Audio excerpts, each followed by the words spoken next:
मध्य प्रदेश की आर्थिक राजधानी इंदौर में कपड़ा व्यापारी एसोसिएशन ने कमिश्नर कार्यालय के अधिकारियों को बढ़ाए गए जीएसटी के खिलाफ ज्ञापन सौंपा है। इस दौरान उन्होंने मांग रखी है कि बढ़ाए गए जीएसटी को वापस 5% की जीएसटी लागू की जाए, ताकि व्यापारियों को व्यापार संचालित करने में किसी तरह की दिक्कतों का सामना न करना पड़े। भारत सरकार द्वारा कपड़ा व्यापार को लेकर बढ़ाए गए जीएसटी के खिलाफ इंदौर में कपड़ा व्यापारी एसोसिएशन द्वारा आवाज बुलंद की जा रही है। इसी कड़ी में व्यापारियों ने संगठित रूप से कमिश्नर कार्यालय पहुंचकर सरकार के खिलाफ ज्ञापन सौंपा है और मांग रखी है कि जो 12% के कपड़े पर जीएसटी बढ़ाया गया उसे वापस 5% कर दिया जाए। पूरे मामले पर व्यापारी एसोसिएशन के अध्यक्ष का कहना है कि आजादी के समय कपड़े पर किसी भी तरह का कोई टैक्स नहीं लगता था, जिस कारण गांव और गरीब सभी कपड़े व्यापार से जुड़े हुए थे। लेकिन 2017 में सरकार द्वारा 5% जीएसटी लागू कर दिया गया, जिससे गरीब और गांव का व्यापारी पूरी तरह से खत्म हो गया और फिर अब यह टैक्स बढ़ाकर 12% कर दिया गया, जिसके कारण व्यापार करने में काफी दिक्कतों का सामना करना पड़ रहा है, क्योंकि 2 लाख का यदि कोई व्यापार करता है तो उसे 24,000 टैक्स देना होगा और यह पूरा कपड़ा व्यापार उधारी पर होता है। इसमें नगद का किसी भी तरह का कोई व्यापार नहीं होता है।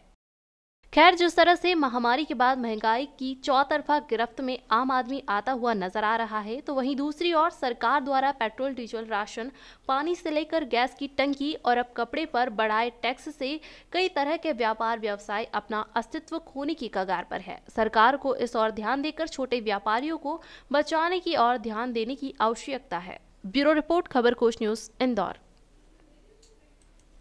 मुख्य रूप से यह मांगे कि सरकार द्वारा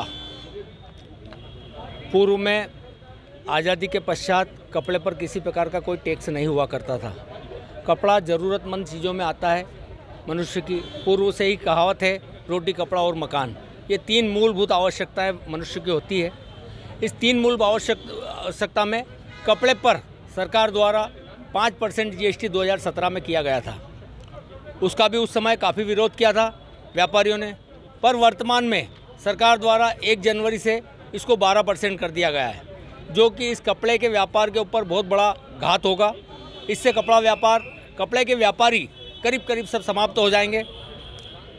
इस आंदोलन को पूरे देश के अंदर हर व्यापारी कपड़े से संबंधित, जो चाहे वो रेडीमेड का व्यापारी हो, चाहे कपड़ा परचेस करके सेल करने का व्यापारी हो, सभी इससे प्रभावित होंगे और इसका विरोध हम सभी व्यापारी पूर्ण रूप से कर रहे हैं।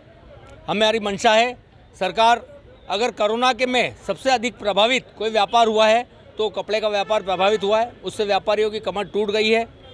शायद सरकार इसका सर्वे करवा लेती पहले, तो जीएसटी जो 5% है वो भी शायद कपड़े के व्यापार से हटाने की कोशिश करती। मांग हमारी सभी को मालूम है कि जीएसटी जो कपड़े पे पहले आज़ादी के बाद बिल्कुल नहीं था, उसको 2017 से 5% कपड़े पर लागू किया। उसके कारण कपड़े के छोटे मोटे व्यापारी जो छोटे गांवों में थे वो ख़त्म हो गए।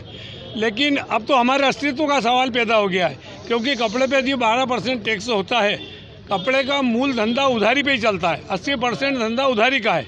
यदि उधारी पे हम माल बेचते हैं और सरकार को 12% से देना है, तो 2 लाख रुपए का कपड़ा बेचा तो 24,000 रुपये हमको सरकार को जमा कराना पड़ेंगे। हमारा कपड़ा का पैसा आए या नहीं आए, ये बात की बात है। तो हमारा अस्तित्व का सवाल है। तो पूरे देश में इसका विरोध हो रहा है और पूरे देश के व्यापारी संगठित हैं। 12% जीएसटी लागू कर दिया, जबकि सरकार को टैक्स कम करना चाहिए। एक सिद्धांत है कि टैक्स कम होगा, लोग चोरी कम करेंगे, टैक्स ज़्यादा आएगा। लेकिन ज़्यादा टैक्स होगा तो निश्चित रूप से चोरी बढ़ेगी और टैक्स कम आएगा और व्यापारी को व्यापार करने में परेशानी भी होगी। साथ ही मध्य प्रदेश सरकार ने अभी ई-वे बिल पहले लागू किया था, व्यापारियों को विरोध के कारण उसको वापस ले लिया था। लेकिन क्या मालूम क्यों बिना किसी व्यापारी की सहमति से, हमसे बात करे बिना, वापस ई-वे बिल को लागू कर दिया गया है, जो कि व्यवहारिक रूप से बिल्कुल संभव नहीं है।